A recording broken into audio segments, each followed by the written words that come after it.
Okay, I got something really special. This is from BALAM, and it's called Sierra del Tigre. Sierra del Tigre is part of the Sierra Occidental, which is down in the sort of like southernmost part of Jalisco, and it's just this really remote area.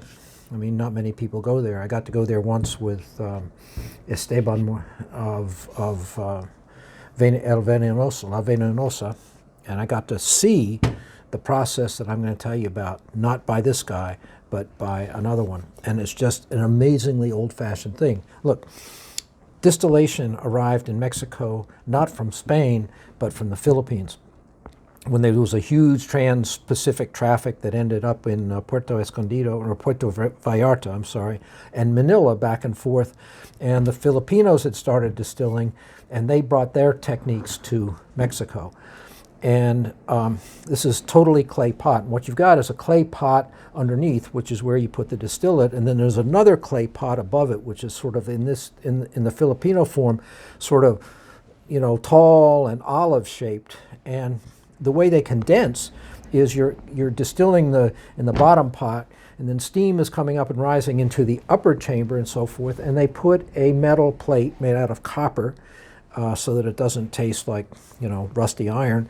Put a copper plate on top of it, and you're constantly dumping the copper plate out and dumping cold water into it, because the condensation occurs that turns it into liquid for the steam is when it hits the bottom of that plate and turns into drops and then falls down. And what they use is an agave spear, which narrows down underneath and comes out through a hole in the side, and put it in the pot.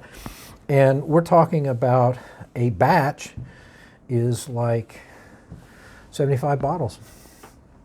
And it's only one distillation, okay? So it takes some real work, some very careful distillation to get this stuff to come off the still at a drinking strength. They don't dilute it either. It comes off at, like, this one is, I believe, for like 43.7 or 43.8% alcohol. That's a single distillation. And one of the things I like about that is that you still have, that preserves the vegetal quality of the plant. The second time you distill it, you lose a lot of that. The sort of, and you know, here's this agave, which is an amazingly complex and wonderful plant. And if you only distill it once, you get more of the quality of the plant itself. Anyway, so enough of that. These are, you know, this is a very old-fashioned way of making mezcal. It's more old-fashioned than most of the people who are doing it in Oaxaca. And this guy who makes this stuff, the Sierra del Tigre from BALAM, has such contempt for the way most people make raicilla that he wouldn't let him call it raicilla. It's called a Destilado de Agave, because he's a purist.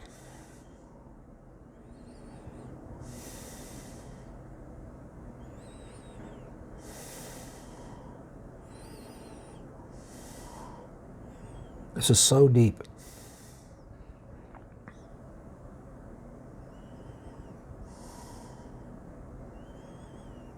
Soft, no attack whatsoever. First distillation, okay? No attack, right? No, by attack I mean the harsh sense you get of alcohol burning in your nose when you infuse it. Zero, none.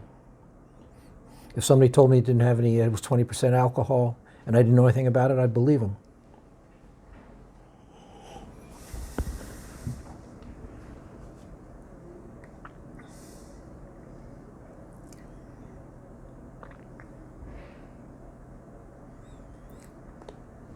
I'll tell you what I like about this.